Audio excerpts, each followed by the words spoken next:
Hello friends, MR எல்ஜிட்ஸ் உங்களை அன்புடன் வரவேற்கிறது. வாங்க ஈஸியன் எல்ஜி கிச்சனில் என் ஸ்டைலில் பன்னீர் பட்டர் மசாலா எப்படி செய்யலான்னு பார்ப்போம். முதல்ல ஒரு கடாயில் 1 டேபிள் ஸ்பூன் அளவுக்கு எண்ணெய் சேர்த்துக்கிடலாம். அது கூடவே 1 டேபிள் ஸ்பூன் அளவுக்கு பட்டர் சேர்த்துக்கிடலாம்.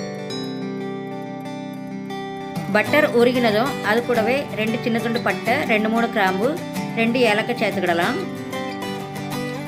ஒரு பெரிய வெங்காயத்தை நீள வாக்கில் வெட்டி இது கூட சேர்த்துக்கிடலாம். வெங்காயம் கண்ணாடி பதம் வந்ததும் 2 பெரிய தக்காளியை நீள வாக்கில் வெட்டி இதோட சேர்த்து வதக்கிவிடலாம். தக்காளியை நல்லா கிண்டி விட்டுக்கிட்டு அது கூடவே 1 இன்ச் அளவுக்கு இஞ்சியை சின்ன சின்னதாக வெட்டி சேர்த்துக்கிடலாம். அது கூடவே 7-8 பல் பூண்டு சேர்த்துக்கிடலாம். இனி நல்லா மிக்ஸ் பண்ணி விட்டுக்கிடுவோம்.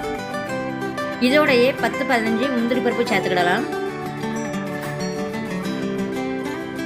1/2 டீஸ்பூன் கசகசா, 1/2 டீஸ்பூன் சோம்பு சேர்த்துக்கிடலாம்.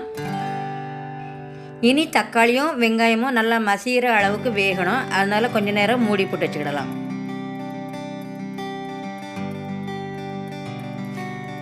அஞ்சு நிமிஷம் கழித்து திறந்து பார்த்தா பாருங்கள், தக்காளி நல்லா வெந்து நல்லா மசிஞ்சிட்டு இனி நல்லா கிண்டி விட்டுட்டு ஸ்டவ் ஆஃப் பண்ணிவிட்டு ஆற விட்டு இதை நல்லா அரைச்சி எடுத்துக்கிடலாம். இனி திரும்பவும் ஒரு கடாயில் 2 டேபிள் ஸ்பூன் அளவுக்கு எண்ணெய் சேர்த்துக்கிடலாம். அதுலேயே நாம் சின்ன சின்னதாக வெட்டி வச்சுருக்கிற பன்னீர் துண்டுகளை லேசாக பொன்னிறமாக வரது வர வறுத்து எடுத்துக்கிடலாம். ஸ்டவ்வை மீடியம் ஃப்ளேமில் வச்சு லேசாக பொன்னிறமாக வரது வர வறுத்து எடுத்தால் போதும். ரொம்ப நேரம் போட்டாக்கி பன்னீர் ரொம்ப கடக்காயிரும், அப்போ நல்லா இருக்காது. இப்படி லேசாக வறுத்து எடுக்கும்போது அதில் உள்ள பச்சை வாசனை போய் பன்னீர் சாப்பிடும்போது ரொம்ப நல்லாயிருக்கும். இப்போ 2 பக்கமும் லேசாக ப்ரௌன் ஆகிட்டு நாம் எடுத்துக்கிடலாம். இதே மாதிரியே மிச்சம் இருக்கிற பன்னீரையும் பொரித்து எடுத்துக்கிடலாம். அதுக்கு முன்னாடி நம்ம சேனலை ஃபஸ்ட் டைம் பார்க்குறவங்களா இருந்தால் லைக் பண்ணுங்கள், சப்ஸ்கிரைப் பண்ணுங்கள், பெல் பட்டனை தட்டி விடுங்க. இப்போ பன்னீர் எல்லாமே பொரிச்சு எடுத்தாச்சு. இப்போது அதே கடாயில் 1 டேபிள் ஸ்பூன் பட்டர் சேர்த்துக்கிடலாம். அது கூடவே 1/2 டீஸ்பூன் சீரகம் சேர்த்துக்கிடலாம். சீரகம் நல்லா பொரிஞ்சதும் நாம் அரைச்சி வச்சுருக்கிற மசாலாவை இதோடு சேர்த்து நல்லா வதக்கி விட்டுக்கிடலாம். சிலர் சீரகம் பொரிஞ்சதுமே ஒரு வெங்காயத்தை சின்ன சின்னதாக வெட்டி இது கூட சேர்த்து வதக்கிக்கிடுவாங்க. நான் அப்படி செய்யலை. உங்களுக்கு வேணால் நீங்கள் வெங்காயம் வதக்கிட்டு அப்புறமா மசாலா சேர்த்துக்கிடலாம். இனி நாம் திரும்பவும் இதில் இருக்க பச்சை வாசனை போகிறது வர நல்லா வதக்கி விட்டுக்கிடலாம். ஸ்டவ்வை சிம்மில் வச்சுட்டு ஒரு 5 நிமிஷத்துக்கு அப்படியே மூடி போட்டு வச்சிடலாம். 5 நிமிஷம் ஆகிட்டு நம்ம திறந்து பார்க்கும்போது பாருங்கள், எண்ணெய் பிரிஞ்சு நல்லா மசாலா வெந்துடுச்சு. இனி இதோடையே 1/4 டீஸ்பூன் வத்தல் தூள், 1/4 டீஸ்பூன் மஞ்சள் தூள், 1 டீஸ்பூன் தனியாத்தூள் சேர்த்துக்கிடலாம். அது கூடவே 1/2 டீஸ்பூன் கரம் மசாலா சேர்த்துக்கிடலாம். எல்லாம் சேர்த்த பிறகு திரும்பவும் நல்லா மிக்ஸ் பண்ணி விட்டுக்கிடலாம். திரும்பவும் 2-3 நிமிஷத்துக்கு ஸ்டவ்வை சிம்மில் வச்சுட்டு கிண்டி விட்டுகிட்டே இருக்கலாம். அப்போ தான் வத்தல் தூள் மல்லித்தூளில் உள்ள பச்சை வாசனைலாம் போய் மசாலா நல்லா வெந்து வரும். இனி நாம் மசாலா ஜாரில் உள்ள தண்ணி சேர்த்துக்கிடலாம். கிரேவிக்கு எவ்வளோ தண்ணி தேவையோ அந்த அளவுக்கு நம்ம சேர்த்துக்கிடலாம்.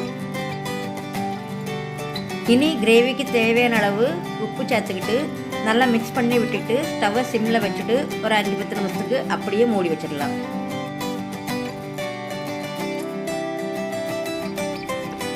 இப்போ நம்ம கிரேவி நல்லா கொதித்து எண்ணெய் பிரிஞ்சு வந்துட்டு பாருங்கள். இனி இது கூடவே நாம் பொரிச்சு வச்சுருந்த பன்னீர் துண்டுகளை சேர்த்துக்கிடலாம்.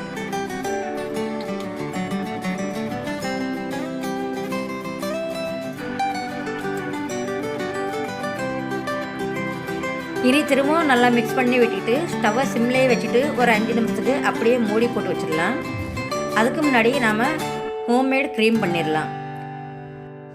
மிக்சியோட சின்ன ஜாரில் 6-7 பன்னீர் துண்டுகளை சேர்த்துருந்தேன். அது கூடவே 1/4 கிளாஸ் அளவுக்கு பால் சேர்த்து இதை நல்லா நைஸாக அரைச்சி எடுத்துகிட்டு வந்துடலாம். பன்னீரும் பாலும் சேர்த்து நல்லா நைஸாக அரைச்சிட்டு வரும்போது நம்மளுக்கு க்ரீம் பதத்துக்கு சூப்பராக வந்துடும். பாருங்கள், நம்ம ரெடி பண்ண க்ரீம் இதோட சேர்த்துக்கிடலாம்.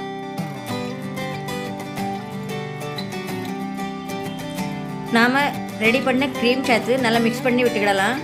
நம்ம க்ரீம் சேர்த்த உடனே கிரேவியோட கலரே ரொம்ப சூப்பராக வந்துட்டு கடைசியாக மல்லி இலை தூவி ஸ்டவ் ஆஃப் பண்ணிவிடலாம்.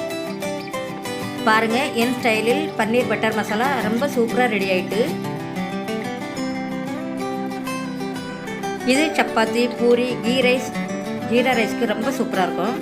நாம் பரிமாறும் போது திரும்பவும் கொஞ்சம் வீட்டில் தயாரித்த க்ரீம் சேர்த்து பரிமாறிக்கிடலாம். இந்த ரெசிபி உங்களுக்கு பிடிச்சிருந்தா கமெண்ட் பண்ணி ஷேர் பண்ணுங்கள். நன்றி.